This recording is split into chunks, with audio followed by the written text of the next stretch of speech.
Cathaoirleach, and I do think that the Sinn Féin leadership in Ardoyne, who are responsible for showing real leadership in keeping peace there and in keeping everything organised, so that people can celebrate, but they can celebrate in a safe way that leaves behind the sectarianism and bigotry and hatred that we all need to stamp out. Today, Cathaoirleach, I want to raise what I raised in a commencement notice a number of weeks ago, and that is the dire situation with the crisis with physiotherapy in Mayo.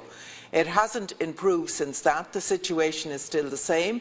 We have an area the size of Erris, with a population of about 10,000 people, without any physiotherapy whatsoever. So we have to go almost 50 miles to the nearest physiotherapy, and there are huge waiting lists that are getting longer and longer. It is absolutely unacceptable that this situation be allowed to continue.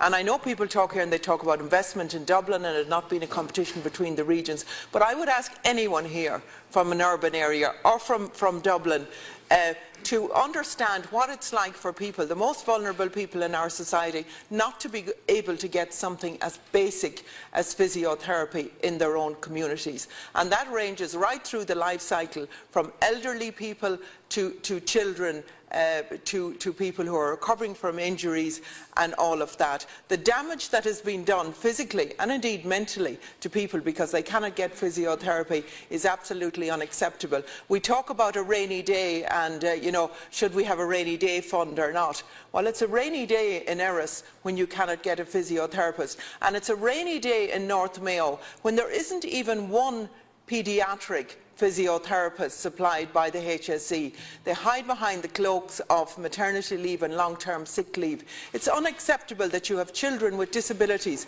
We have a disability protest outside the gates today, but it's absolutely unacceptable that we have children of all age with disabilities that they are medically deemed to need physiotherapy every week that haven't got physiotherapy for months, just because they come from an area in rural Mayo. So I would ask you, Leader, could you please bring this to the Minister for Health again to ask him to intervene and to do something immediately about it? Thank you, Cathaoirleach. I hope that Senator Norris